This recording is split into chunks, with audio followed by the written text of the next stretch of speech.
Over the next few weeks, the bookstore became more than just a place filled with paper and shelves. It became a quiet sanctuary where their lives began to weave together. Neither of them had spoken openly about planning to meet there, yet, somehow, each time he walked through the glass door, he found her in that same corner seat near the window, a book always in her hand, sunlight brushing over her face, like it belonged there. It was as though the universe itself had conspired to create a space where coincidence could grow into something more deliberate, more intimate. At first, their conversations were light, carried by the natural rhythm of strangers learning one another's outlines. They spoke of novels, of favorite lines, of the power of words to stir things people often couldn't articulate. She would tell him about authors he had never read, her voice alive with passion, her hands tracing invisible patterns in the air as she explained. He, in turn, shared with her his memories of books from his childhood, stories that had once offered him escape and comfort in ways he didn't fully understand until now. Every exchange carried a strange familiarity, as if they had once lived these talks before in some other time. Gradually, their conversations grew deeper, slipping into fragments of themselves that they rarely offered anyone else. He told her about the age of his quiet apartment, about how silence could sometimes feel heavier than noise. She told him about the long walks she took when her thoughts felt too crowded, about the comfort she found in the way the city lights looked on rainy nights. They didn't speak of these things with the intent to impress, but with the kind of honesty that comes only when trust begins to take root. And slowly, he began to notice things about her beyond the books. The way her eyes lit with unspoken laughter before she even smiled. The way she absent-mindedly tapped her fingers on the table when she was lost in thought.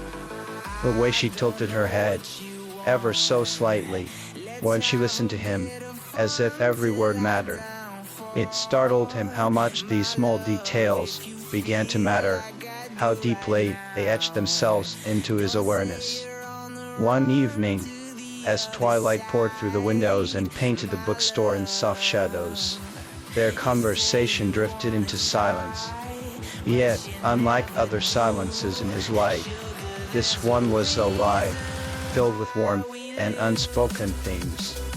He found himself staring at the faint golden light caught in her hair, the way her hands rested gently on the book before her. And in that moment, something inside him shifted. It wasn't sudden, nor was it something he could easily name. It was simply a realization that the world, once gray and indifferent, was becoming colored again, and she was the reason. She must have felt something too, because she looked up from her book, her eyes meeting his, holding them a little longer than usual. There was a softness there, a kind of quiet recognition, as if she too was aware of the delicate thread pulling them closer. Her lips parted, as though she wanted to speak, but instead she only smiled, a small, knowing smile that carried more weight than any words could. That night, when he walked home, the city felt different. The streets were the same, the lamps casting their pale light, the hum of distant traffic filling the air, but inside him, everything had changed. He carried with him the echo of her smile, the warmth of her presence, and for the first time in a very long time, the silence of his apartment didn't feel quite so heavy. He opened the book she had recommended, but it was not the story itself that pulled him. It was the knowledge that the pages were a bridge, something that tied him to her even when they weren't together.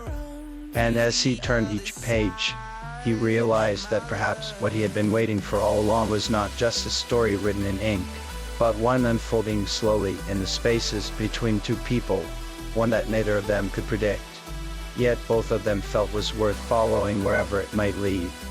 Days turned into weeks, and the bookstore, once simply a place of quiet escape, became a silent witness to something unspoken between them. Their meetings were never planned, never agreed upon, and yet, as if guided by an invisible rhythm, they always seemed to arrive at the same time. He began to wonder, as she waited for him, if she slowed her steps on the cobbled streets outside just so they would enter together, but he never asked. Some things, he thought, were too fragile to press with words. What surprised him most was how natural it all felt. He was not a man accustomed to easy connections.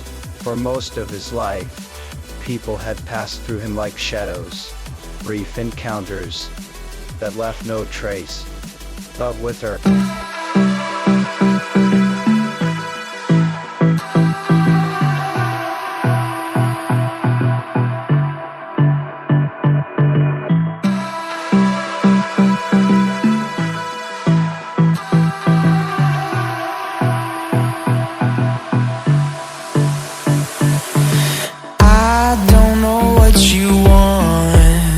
let's have a bit of fun till I downfall. My love, if you feel like I do right now, don't say you're on the run to the other side. My love,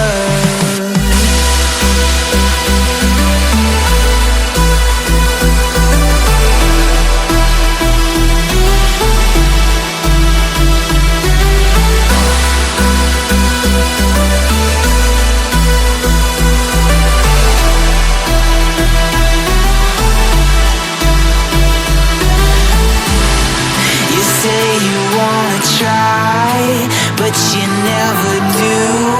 Sugar, there's a reason why we lose. You say you wanna cry, but you never do. Sugar, there's a reason why we lose.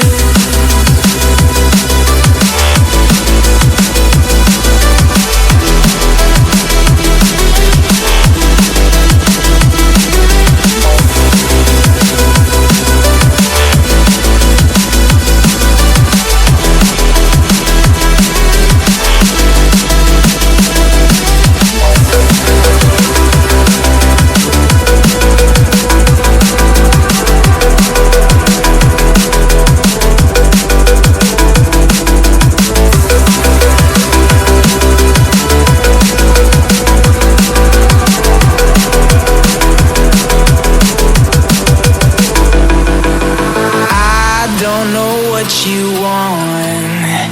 Let's have a bit of fun till I downfall. My love, if you feel like I do right now, don't say you're on the run to the other side. My love, you say you wanna try, but you never do. Sugar, there's a reason why we lose.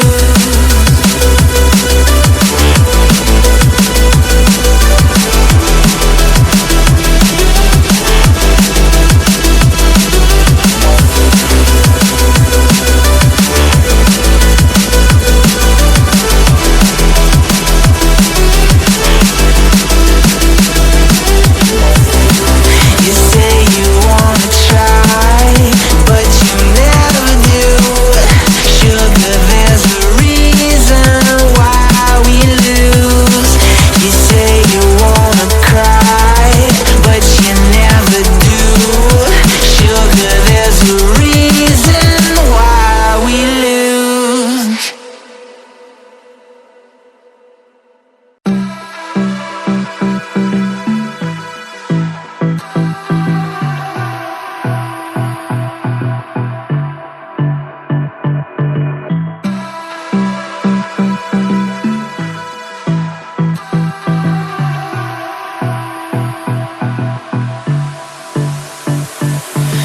I don't know what you want. Let's have a bit of fun till I downfall.